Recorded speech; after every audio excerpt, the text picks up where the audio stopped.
pattern cutting tutorial, I'm going to show you how to make a pattern for a kimono style jacket. So far I've made two versions of this kimono, one in pink silk and another in burgundy wool. This is a size 12 or a medium, but as it's a slightly oversized fit, it would fit a wide range of different sizes. There is a band around the neckline and two big patch pockets on the front. I've made these ones just below hip length, but I can also tell you how to create a longer version. As it's quite a simple shape, I'm going to draft this pattern using measurements and including seam allowance. We won't be amending the blocks this time. So here's how it will look whenever we finish drafting. But to start, what we need to do is to cut a piece of pattern paper approximately 1 metre long and fold it in half. The reason for this is because we're going to do the front and the back at the same time. Draw a rectangle 78 by 43.5 cms and then mark a parallel line 9.5 cms over from the bottom line. Then we're going to do the back neck. We're going to mark down 3 centimetres. So that's 3 centimetres down, 9.5 that way. And then I'm going to draw a 45-degree angle line using my pattern square. And I'm going to just mark on there 1.5 cms. That's going to help us to draw in the curve for our back neck later. Right, now I'm going to do the shoulder. So mark down 2.5 cms. Then we're going to do the armhole, mark down that 2.5 and another 10 centimetres below. Now we're going to do the side seam. So in the same way that we did the 9.5 measurement, I'm going to measure over 5 centimetres and we're going to draw that in a parallel line. This is going to be our side seam. Then we're going to mark that 10 centimetres that I mentioned earlier on. That's going to be where the underarm is. So again, with a 45-degree angle line, mark that in. Then I'm going to mark in 1.5 and that's going to help us to do the armhole. So first of all, I'm going to draw the shoulder. So that's 2.5 down. Then I'm going to draw a line from the shoulder to the underarm. And then I've got to draw in that curve. So I'm just going to use my the little 3.5 measurement there helps us to get the curve. So as you can see here. And then we've got to do the back neck, same kind of idea for that really, using that little 1.5 to help us get the curve shape right.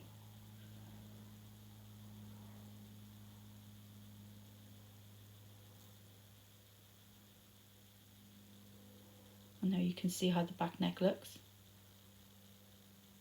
And now we have basically drafted the front and the back already, so it's a very quick pattern to make. I'll show you how to do the pocket later. So first of all now I'm going to pin the two patterns together just so they don't move around, and I'm going to cut them out at the same time. I'm going to give myself a little balance notch on that shoulder. I can do it absolutely anywhere I want, there's nowhere in particular. Same for the side seam, I just pop it there under the underarm. And now I'm going to cut it out. So I'm going to cut out both at the same time. So I'm cutting out the back neck hole right now. And then this is the shoulder. I'm doing the armhole. This is the little curve that goes from the side seam into the armhole. Cutting the side seam. I'm going to cut that part off. That's where the fold was. And then I'm going to cut down where the 9.5 line is, because this is actually my front opening of my kimono. I'm going to put a band on there later. That's going to be how we finish it off. And there we go, we've kind of made the front and the back already.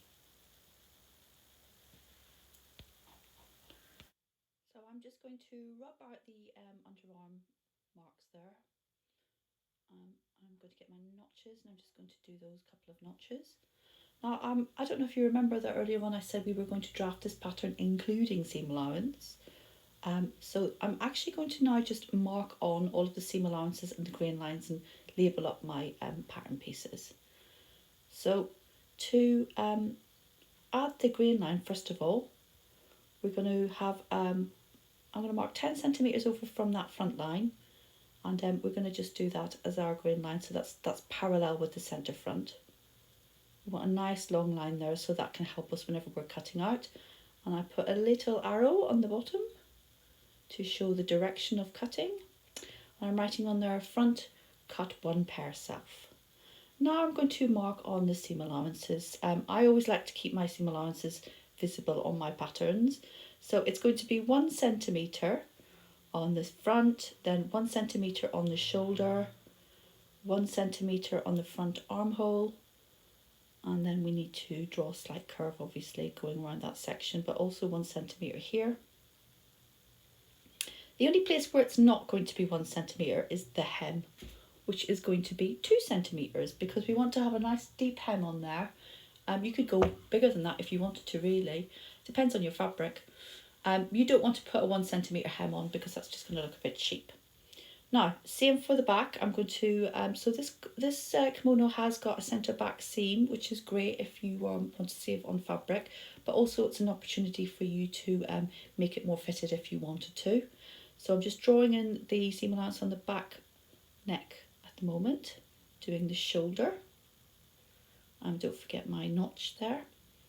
Then I'm doing the back armhole, then back side seam around that little curve again, and then 1 centimetre there, and then of course at the hem we want 2 centimetres so that it matches the front.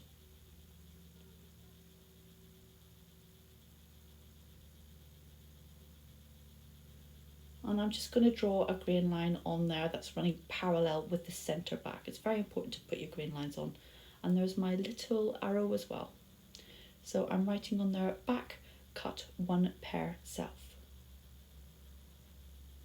And I'm just putting 2 notches there on the centre back just to let me know that that is the back, or if someone else was making it for me they'd be able to tell. Okay, so now we're going to do the sleeves, and we want a piece of paper on the fold 42 centimetres by 25 centimetres. So I'm going to draw in the underarm here. So the wrist is going to measure 14.5 cms. So as you can see, that's how it's going to work. I'm going to place the seam allowances on top of each other, and I'm going to discount the shoulder seam because obviously the sewing line there will make that disappear. So I just need to fix that curve there. It's just a slight little bit of blending to do, just to get that shape nice. And that's basically the shape of the sleeve. It's quite simple, it's quite flat. So just cut out that underarm line now. And we've got a nice smooth curve going into the body. And that's basically the sleeve. So I'm just going to rub out that little bit there. And I'm going to just draw on the seam allowances and just label up the sleeve and mark it up. So just putting the centimetre seam allowance on the inside undersleeve. Same, so I'm doing the front and the back. The front and the back armhole are basically the same because kimonos are quite a boxy shape really. So we're going to just do the seam allowance on the other side, and then we've got to mark the hem on the sleeve. I'm going to do 2 centimetres again for that one. So just to write on there, got my little rectangle there to show the direction of the cut. So sleeve, cut 1 pair self. So that's my 3rd pattern pieces. I like to number my pattern pieces as well. Draw on the hem allowance, which we're doing 2 centimetres because we're doing that for everything. And there we go, that's the sleeve. So I'm just popping a little notch there. That tells me where the top of the sleeve is. Whenever I'm sewing it all together, that'll be helpful. So there we go, we've got the front done, the back done, and the sleeve. So now I am going to, so you can see how they all sew together. So now it's time for us to draft our front pocket, our big patch pocket that we're having on the front.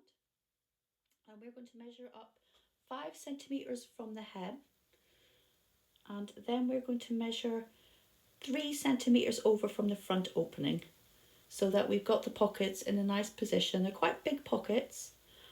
The pockets are going to be 23 centimetres long by 21 centimetres wide. So we need to mark that on. So we've got the pocket position marked on the front so that when we go to sew the pockets on, we get them in the right place. We'll put some little drill marks there so that we can place it properly. And we'll need to make the separate pocket on another piece of paper.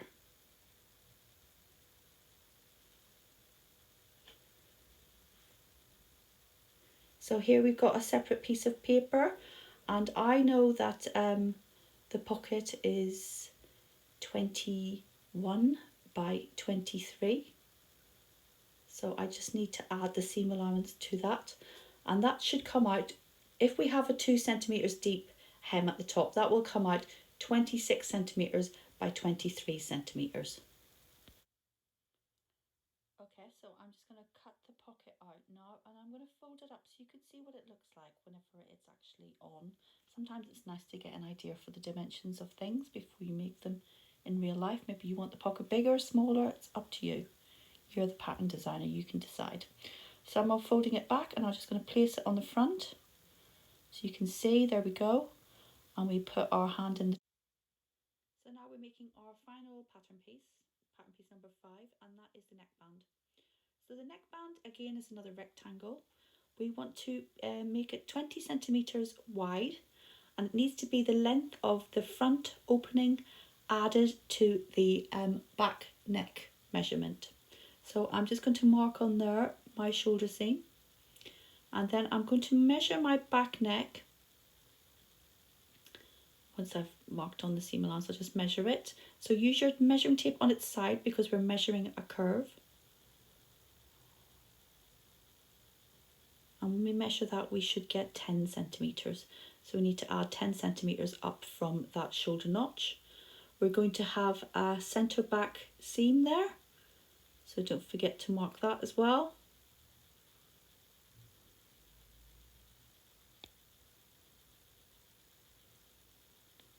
And just write on there CB. Give yourself some notches, and then we unpin it, and we just need to label it up. So that part's on the fold, and we need a pair. So I always do a broken line whenever I'm doing a fold, so it's obvious that it is a fold, and you would probably write on there that it's a fold as well. So basically that's us finished the pattern now. I'm just going to mark on the neckband instructions, cut one pair self, and if I wanted to make this longer, all I would have to do is add 45 centimeters to the length, and that would make it mid calf.